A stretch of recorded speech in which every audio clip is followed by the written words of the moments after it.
Great having Anthony Lionheart-Smith back here on the program. He's going to be headlining the UFC Fight Night card on September 18th against Ryan Spann. Anthony, how's it going, man? Good, man. Just hanging out. You're in a hotel, right, in Denver. Do you normally do that, or do you normally do like an Airbnb? What's typically when you're doing camp? Is it where do you normally stay? No, typically I have a spot with some friends from Omaha that I rent out their basement.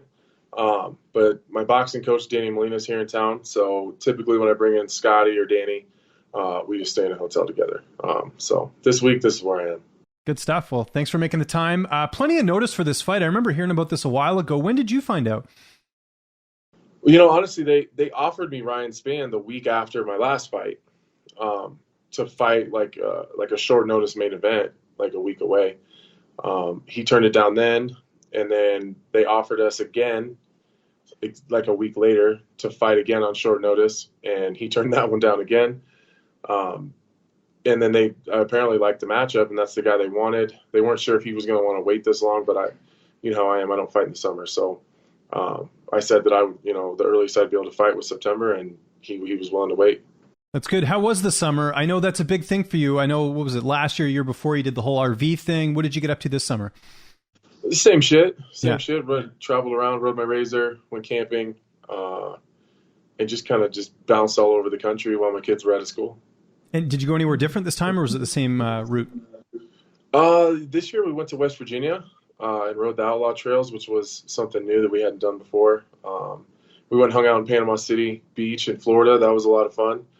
That's definitely my speed for sure. So, and then other than that, the normal places: Colorado, South Dakota. We rode the sand dunes in Oklahoma and Little Sahara. So that was the first time we'd done that too. Yeah, kids must have loved that. I mean, that's staple summer right there, getting to do all that type of activity. Do you ever get recognized when you're out with the family? Is it kind of tough, because I'm sure you just want to break from MMA for a bit? Honestly, when I'm riding, I don't get recognized that much. And I don't know if it's people just don't say anything, or, just maybe that's not my crowd, is the hardcore off-roading guys. I don't know. Maybe that's just not my fan base, but not as much when we're riding, a lot when we're traveling, a lot in Florida and like, we go into town to go eat or something, it happens, but not as much as you would expect when we're out on the trails. When did you get to Colorado? When did camp start for you? I had a couple short weeks, so I think it's my fourth week here, but like a couple of them were a day or two short, and I had a bunch of other stuff I had to take care of, so I've been bouncing in and out and training at home with my regular team there too. Yeah, because if I'm not mistaken, you go home on the weekends and you just do the camp during the week, or how does that work? Yeah. So I fly in Monday morning. And then I train Monday, Tuesday, Wednesday, Thursday, Friday. And then Friday, after sparring, that's our big sparring day. As soon as we are done sparring, I take a shower, jump in the car, and head to the airport and fly home. Exciting matchup, like we talked about off the top with Ryan Spann. This guy's going to stand and trade. We saw that fight, for example, against... You think so? No, I think so. Misha Serkinov, that was a good fight. He had the fight with Johnny Walker. Killer be killed. Misha Serkinov can't strike. Okay, fair enough. Okay, well, we'll get right into it then. Yes, exactly. It's going to be a good matchup, though, I think. But how are you looking at this fight from a style perspective? I do like the fight, and I'm not I'm a fan of his style. It's been fun for me. The last three guys that I've been matched up with, I've been fans of kind of how they approach the game. All three of them are very different, but they all like to fight, and like kind of in our, the space that we are in MMA right now, there's not a lot of guys that just like to straight up throw down. Devin Clark likes to fight. He comes forward. Jimmy Crute obviously just marches forward the entire time. Doesn't matter what you hit that guy with. He keeps coming. And I think Ryan Spann is the same. I just don't know how long that mentality is going to last. There's been some situations where you can see Ryan Spann fade a little bit. He does have a tendency to wilt in tough situations. So I don't suspect that their gameplay. Listen, he's coached really well. I'm a big fan of those guys at Fortis. They have phenomenal coaches there. Safe does a really, really good job with those guys. But he's not stupid. And I don't suspect that their game plan is to have Ryan Spann stay in front of me for 25 minutes. I don't see that happening. It might, he is a big, powerful, explosive guy. He's taller than I am. He's got a longer reach than I do. So I guess there's a world where you could spin it around, to make that make sense. But I just don't see that being the game plan. Training partners. I know Dustin Jacoby's got a fight coming up. Cody Brundage, I think Contender Series again. What's training partners looking like for this camp? Yeah, I was with Dustin today. I was with Cody today. I was with Cody yesterday as well. So kind of the same guys that are at Factory X. There's a couple new bodies they've kind of worked their way into the mix. Um, there's this huge Bosnian dude. His name's what the hell's his name? Nerman. God damn it, Nerman. This dude is fucking huge. He's like 6'5", 265. He moves like a middleweight. And he's still an amateur, but he's really good. And then Sal's here, so he's another big heavyweight guy. He's a Drysdale black belt, Division I wrestler. Trying to get his weight down. I think he wants to fight at 205. So yeah, it's been good, man. I've had a bunch of huge bodies pushing me around, so I think I'll be ready for Ryan Spann, that's for sure. Does Jacoby ever invite you out for golf, or is that something you don't like doing when you're training? Yeah, I've been golfing once a week here in training camp. Have you really? Oh, cool. Okay. Yeah, so Mark has kind of been getting this golfing thing together. We've been golfing on Tuesdays.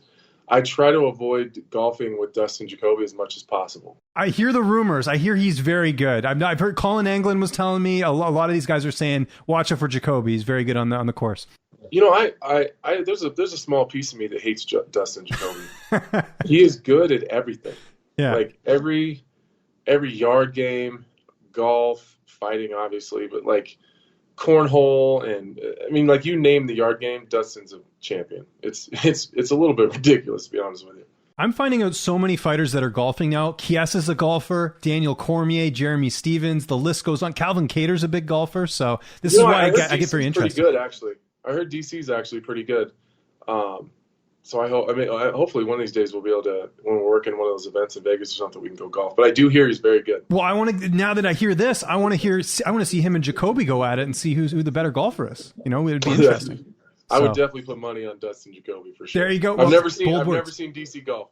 But the legend is out there about how good he is, right? You're not the first person to say that about DC, so we'll see what happens there. And then I imagine weight cut, that's sort of already started for this fight, even though we're a month away. No, I'm staying fat. That's my plan. Typically at this point, I start to lean out a little bit and start cutting stuff out and trying to slim down a little bit. But I don't think I'm going to do that anymore. I think I got in my feelings listening to the fans talk about how chubby I was in the Devin Clark fight and DC giving me shit about it. But I feel really good when I'm a little heavier. I feel like I'm faster. I move better. I think I'm just overall a better athlete. I tend to win more scrambles and I just feel better when I'm heavier. So I'm just done giving a shit about having abs, I suppose. As long as you perform, who cares, right? Look at Fedor. Yeah, like I felt really, really good in the Devin Clark fight. I felt really strong. I felt fast. And then in the Jimmy Crute fight, I think I just kind of let some of the stuff that was said about me, kind of how I looked physically, kind of get to me. So I came into the Jimmy Crute fight a lot leaner, had my six-pack rocking, but I didn't feel nearly as good in the Jimmy Crute fight as I did in the Devin Clark fight. So I'm just going to go with what feels good and just stay kind of how I am right now. I'm about, 225, 230, and just do a normal weight cut like everyone else. Let me ask you this. Summer Anthony Smith, RV Anthony Smith, how much you weigh in then? Is it even bigger than that? No, it's typically smaller. Oh, really? Okay. Yeah. I don't know if it's because we're on the road a lot and like we do a lot of like campground cooking, which is pretty clean actually. So I've actually had to focus on keeping my weight up because during this camp I've already started to come down a little bit and we had to kind of adjust some of that stuff and keep my weight up. Interesting. There you go. Plus Ryan Spann, have you seen that dude lately? I have. I was at what fight was I at his? Or he was cornering someone. He looks like a heavyweight. I don't know how he made middleweight. He's big. Yeah, he's big. He's real big. Yeah. No, both of you guys are big. I mean, I've seen both of you in person, so it's going to be interesting from that perspective. How's the fight playing out on the 18th? How do you envision it going? You mentioned it there. You don't think he's going to stand and trade, so you think he's going to try and take you down. How do you, on your end? How's it going? I don't know if that's going to be his game plan. I would suspect that they're going to want to blend and they're going to want to kind of fight everywhere and be unpredictable.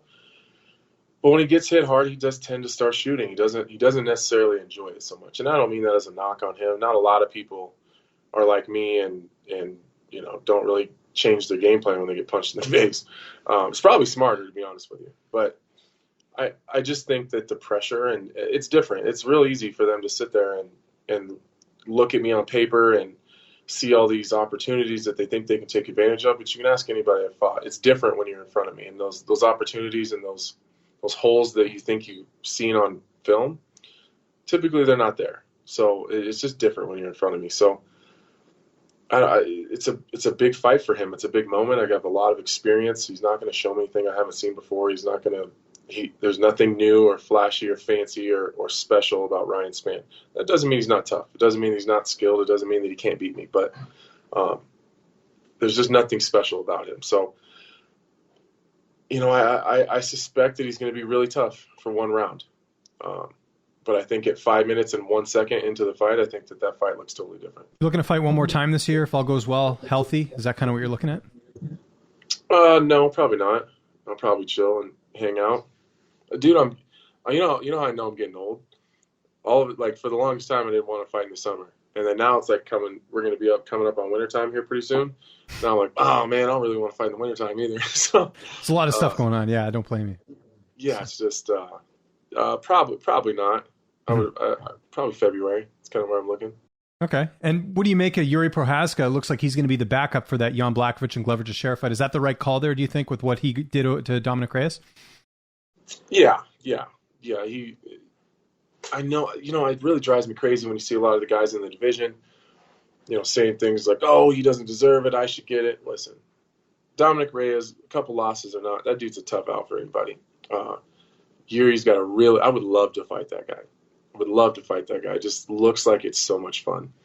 And honestly, he fought Dominic Reyes exactly how I would fight Dominic Reyes. And just get in tight, make it ugly, make him uncomfortable, don't give him any space. You can't let Dominic set up and get comfortable, get his feet set, and start throwing bombs at you. I think he earned it. I think we're going to get into this weird situation, though, where either him or Alexander Rakic are going to have to fight again. So I don't see the UFC rewarding Rakic for his past couple performances. And one of them was over me. He doesn't want to fight. He wants to get the win, which, you know what? Credit to him. He got it over me. He got it over Thiago, but neither one of those were real fights, and that's our fault for letting him do that. And Thiago and I and myself, we need to do a better job of not letting that kind of stuff happen. But I think our division has kind of been standing on this pedestal of guys that just want to show up. We want to fight. We're not here to squeak out decisions, because we had a champion at the top that did that for a long period of time towards his end of it's ended 205. So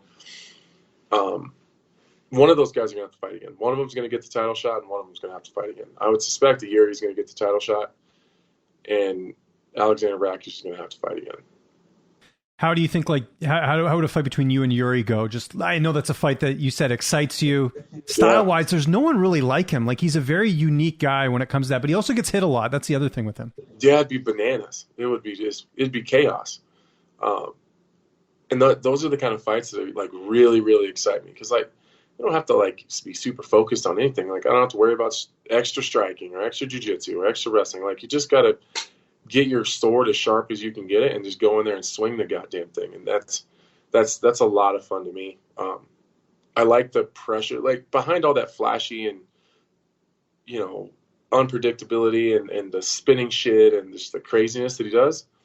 It's just pressure. That's all he's doing. He's just really pressuring people. And that's what I like to do. So I feel like we'd just be two hammers in there just banging into each other. It would be a lot of fun. I feel like our fight would look like a really incredible game of bumper cars. We just have to go in there and figure it out. You've spoken to Chris Weidman recently. Unfortunate news what happened with his recovery. Yeah. I think he has to go under the knife again. We talked about this last time, just what a guy he was. I remember you telling me that after, he was concerned about you and your fight and, with Crude as opposed to his injury. So how's Chris doing? It's really been amazing, man, how motivated and how positive he's been. I do wonder if inside he's battling some demons and kind of holding it all in for everyone around him. But yeah, we were texting the other day. He was saying he had to have another surgery and that things were going well. And, we talked a little bit about my family coming out after my fight and hanging out in the Carolinas and doing that whole thing. So he's been really, I've been waiting kind of for that other shoe to fall where he's not as positive and not as motivated and not as, I don't know, I guess positivity is he's just exuding positivity right now, and I've been waiting for that moment when he's not as positive, but I haven't seen it yet.